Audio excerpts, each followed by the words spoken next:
Well, hello, fellow romance researchers. Welcome to Love Scientists. Today, we're going to have to get really honest. Have you ever looked at your partner and thought, we're not going to make it? Conversations feel tense, the affections feels forced, you're having the same arguments on repeat, and part of you wonders, is love just gone? But here's the question no one asks.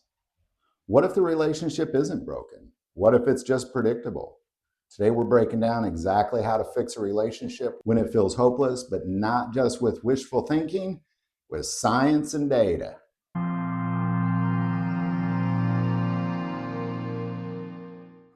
All right, let's get right to it. First, let's normalize a few things according to science. Dr. John Gottman, who has studied couples for over 40 years and can predict divorce with over 90% accuracy in some studies, relationships don't collapse overnight. They decay through patterns. He calls the most destructive ones the four horsemen: criticism, contempt, defensiveness, and stonewalling. If your relationship feels hopeless, chances are you're stuck in one of these loops. And according to Gottman's research, contempt, eye rolling, sarcasm, superiority is the single strongest predictor of a divorce. But here's the hopeful part: patterns can absolutely be interrupted, according to data. When couples say the love is gone, what they often mean is, I don't feel emotionally safe anymore. According to detachment theory, originally developed by John Bowlby and later explained by Cindy Hazen and Philip Shaver, adults attach to partners in similar ways children attach to caregivers. When emotional connection feels threatened, we react in predictable ways. Anxious partners pursue, and avoidant partners withdraw. And according to the research by Sue Johnson, founder of Emotionally Focused Therapy, most relationship conflict is actually a protest against emotional disconnection. Not about the surface issue. You're not fighting about dishes, you're fighting about feeling alone. Here's something that might surprise you. According to the research by psychologist Howard Markman, conflict itself does not predict divorce. It's how couples handle conflict. Gottman found that stable couples maintain a 5-to-1 ratio, 5 positive interactions for every 1 negative interaction during conflict. Not 0, just more positivity than negativity. Hopeless relationships don't lack love, they lack positive emotional deposits. So let's take a look at this in a few steps. Step 1, regulate before you communicate. When things feel broken, most couples try to talk it out immediately. Bad idea. According to Gottman psychological research, when heart rates exceed 100 beats per minute during conflict, your brain enters fight or flight mode, and productive communication becomes nearly impossible. This is called flooding. And according to research on emotional regulation by James Gross, taking structured breaks lowers psychological arousal and improves later conversation outcomes. Translation: if you're overwhelmed, pause, not as an avoidance, as a strategy. Step 2, repair attempts save relationships.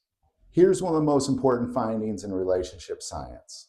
According to Gottman's longitudinal studies, the difference between couples who stay together and those who divorce is not how often they fight. It's whether they make and accept repair attempts. A repair attempt can be a joke, a soft apology, a gentle touch. Can we restart this? Small gestures, massive impact, and hopeless relationships begin to repair. Step 3, change the story you're telling. According to research on attribution theory by Bradbury and Fincham, unhappy couples are more likely to attribute their partner's mistakes to personality flaws rather than temporary circumstances. Instead of, they forgot because they're selfish, try, they forgot because they're stressed. That shift reduces resentment, and it's resentment that often makes things feel irreparable. Step 4, rebuild friendship, not just passion. According to Gottman's research, the foundation of lasting love is not passion, it's friendship. Couples who regularly update their love maps, meaning they stay curious about each other's inner world, show higher long-term satisfaction. And according to Arthur Aaron's research on closeness, engaging in novel shared activities increases relationship satisfaction by stimulating dopamine and shared excitement. You don't fix hopelessness with grand speeches. You fix it with shared experiences. Step 5, address emotional bids. According to Gottman, partners consistently make bids for connection, small attempts for attention, affirmation, or affection. Look at this. Can I tell you something? Want to watch this with me? Couples who turn towards bids instead of ignoring them maintain connection. In fact, Gottman found that couples who stay together turn towards each other's bids 86% of the time. Divorced couples, 33% of the time. So hopelessness often equals ignored bids. Step 6, practice secure behaviors. According to research on adult attachment by Michelunser and Shaver, secure behaviors, reassurance, consistency, emotional responsiveness, increase relationship stability even if partners started insecure. Security can be built. It's not fixed. And according to longitudinal data from the National Marriage Project, couples who intentionally practice positive communication and shared meaning show significant greater resilience over time. Love isn't passive, it's predictive. So let's be honest. Some relationships are deeply wounded. According to research on forgiveness by Everett Worthington, forgiveness interventions significantly reduce anger and increase relational satisfaction when both partners are willing. And according to studies on couples therapy outcomes, emotional focused therapy has success rate between 70 and 75% in moving distressed couples to recovery. Hopeless does not mean impossible, but both people must choose repair. Science is very, very clear on that. So if you're watching this thinking, it feels too broken, remember this. According to decades of relationship research, the strongest predictor of long-term love isn't chemistry.